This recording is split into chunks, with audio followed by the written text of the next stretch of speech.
Vijayawada university మంచి భవిష్యత్తు కోసం తెలుగు విద్యార్థులు ఇష్టపడే యూనివర్సిటీ. కాల్ 9059052378 90590523. శాఖలో చాలా దారుణమైన ఘటన.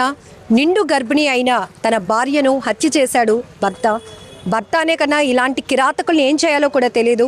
ప్రస్తుతానికి బంధువులంతా కూడా కేజీహెచ్ వద్దకు చేరి ప్రాణాలు పోయినటువంటి ఆ నిండు గర్భిణి అనూష కోసం వాళ్ళు కన్నీళ్లు పెట్టుకుంటున్న తీరు ప్రతి ఒక్కరిని కలవరపాటుకు గురి చేస్తుంది. గుండెలో అవిసేలా ఆ తల్లి అక్క బంధువులు రోధిస్తున్నారు. నిన్న మొన్నటి వరకు కూడా బేబీ బంతో ఎంతో హ్యాపీగా షూట్ చేసుకుంది. ఎందుకంటే ప్రేమ పెళ్లి చేసుకున్నారు 2022 డిసెంబర్లో.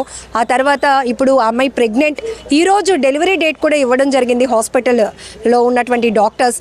అలాంటిది నమ్మించి పూర్తిగా ప్రేమ అనే ఒక ముసుగులో మాయలో ఆమెను ఇంతవరకు లాక్కొచ్చి ఇప్పుడు చంపేశాడు అంటూ బంధువులు ఆరోపిస్తున్నారు, రోధిస్తున్నారు. ఒక్కసారి వాళ్ళ ఫ్రెండ్స్తో కూడా కొంతమందితో ఫ్యామిలీ మెంబర్స్తో చనిపోయినటువంటి అనూష గారు బావ కూడా ఇక్కడ ఉన్నారు, ఆయనతో మాట్లాడదాం. ఏం జరిగిందండి? నైట్ 10 కూడా కాల్ చేసిందండి. తను ప్రాబ్లం ఏం లేదు, మార్నింగ్ హాస్పిటల్లో జాయిన్ చేస్తానన్నాడని కూడా చెప్పిందండి. అయితే నైటే జాయిన్ చేయమన్నారంటండి హాస్పిటల్లో మేడం డాక్టర్గా అయితే. కానీ మార్నింగే జాయిన్ చేస్తానని చెప్పేసి అన్నాడంటండి. అది మార్నింగ్ మాకు వాళ్ళ ఫ్రెండ్స్ నుంచి కాల్ వచ్చింది.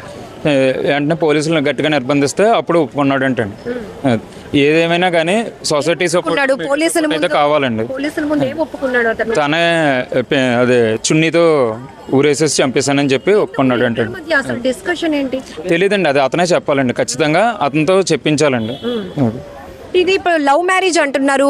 ఎవరైతే ఆ భర్త ఉన్నారో వాళ్ళ ఫ్యామిలీలో ఎవరికి తెలియదా అండి? అసలు వాళ్ళ రిలేటివ్స్ అందరికీ తెలుసండి, చాలా వరకు తెలుసండి. కానీ ఎప్పుడు ఇంటరాక్ట్ అయితే చేయలేదండి. తను కూడా ఎక్కడికి బయటకు అయితే పంపించేవాడు కాదండి ఎక్కువ.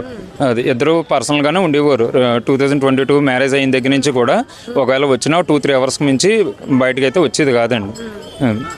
మీరు చెప్తున్నారు తను చాలా హ్యాపీగా రెస్టారెంట్స్కి వెళ్ళాము, ఇష్టమైన ఫుడ్ ఎంజాయ్ చేయాలనుకున్నాను. ఎందుకంటే తను కొన్ని రోజుల్లోనే బేబీకి డెలివరీ ఇవ్వబోతున్నారు కాబట్టి ఒక తల్లి అమ్మగా పోతుంది కాబట్టి చాలా హ్యాపీగా బేబీ బంతో కూడా ఫొటోస్ కూడా మీరు నాకు షేర్ చేశారు.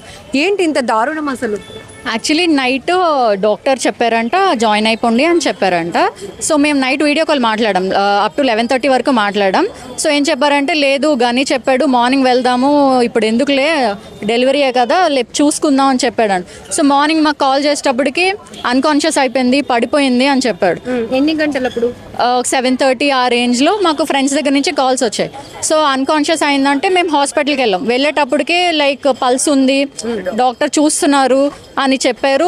ఒక 10 minutes తర్వాత అమ్మాయి చనిపోయిందని చెప్పాడు అని చెప్పారు. మేము అప్పటికే చూసేటప్పటికి బాడీ కలర్ అంతా చేంజ్ అయిపోయింది ఆ అమ్మాయికి టోటలీ. సో మేము అప్పుడు కేజీహెచ్కి తీసుకొని వచ్చేసాం.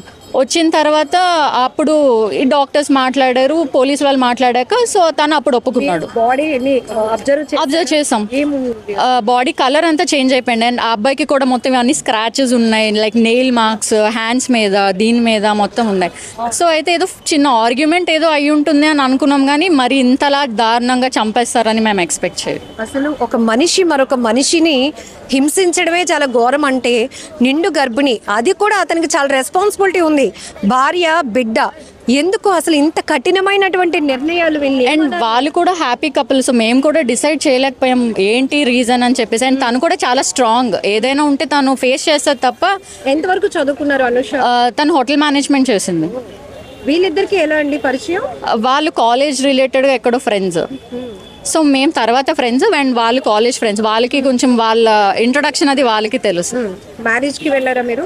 లేదు, నాకు మ్యారేజ్ తర్వాత నుంచి మేము ఫ్రెండ్స్. ఒక 3 years నుంచి మేము ఫ్రెండ్స్ అనమాట. ఆఫ్టర్ మ్యారేజ్ మాకు పరిచయం తను. ఏంటి ఇలాంటి వాళ్ళని ఎలా శిక్షించాలి? ఇంకొక ఆడపిల్ల జీవితం ఇలా నాశనం అవ్వకుండా ఉండాలి అంటే అసలు రిలేటెడ్ థింకింగ్ అసలు ఎలా వచ్చిందో, ఒక మనిషిని చంపేయాలి అని అంత దారుణంగా ఎలా తీసుకున్నాడని అసలు అర్థం కావట్లేదు. డెఫినెట్లీ అసలు అయితే చాలా గట్టిగా శిక్షించాలి. అసలు నా ఫ్రెండ్కి జరిగినట్టు ఇంకెవ్వరికి జరగకూడదు అంటే డెఫినెట్లీ దీన్ని ముందుకు తీసుకెళ్ళాలి. And we are expecting. లాస్ట్ వాళ్ళు మాట్లాడినప్పుడు ఏంటి కాన్వర్జేషన్? మేము 11:30కి మాట్లాడాం. హాస్పిటల్ నుంచి వచ్చాము, డాక్టర్ జాయిన్ అయిపోమని చెప్పారు. సో వాళ్ళ హస్బెండ్ ఏమో లేదు మార్నింగ్ వెళ్దామని నెగ్లెక్ట్ చేశారనమాట. సో మేము అన్నాం వెళ్ళిపోవాల్సింది కదా అంటే లేదు తను తీసుకెళ్ళను అన్నాడు, మార్నింగ్ తీసుకెళ్తా అన్నాడు అని చెప్పాడు. మార్నింగ్ మేము తనతో మాట్లాడినప్పుడు నైట్ తను వద్దన్నది. సో మార్నింగ్ తీసుకెళ్తాము, బ్రేక్ఫాస్ట్ అయ్యాక తీసుకెళ్తామని వెయిట్ చేశాను.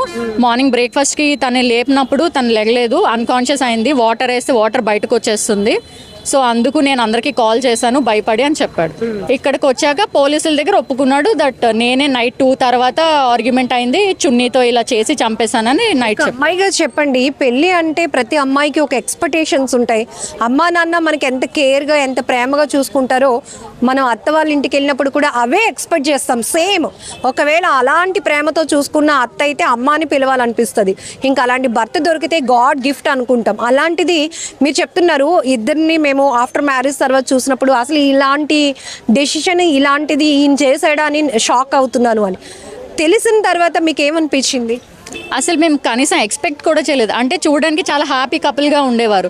ఏదైనా కొంచెం ప్రైవేట్గా ఎక్కువ అబ్బాయి ఉండేవాడు, అంటే కలవనిచ్చేవాడు కాదు, ఫొటోస్ కలిసి దిగడం అవన్నీ చాలా తక్కువ అనమాట. సో లైక్ ఇంట్రోవర్ట్ అని మేము అనుకున్నాం, కానీ ఉండొచ్చు ఇలా అనుకున్నాం, కానీ మరి ఈ కైండ్ ఆఫ్ ప్లాన్ ఉందని మేము అలా ఎక్స్పెక్ట్ చేయలేదు అనమాట.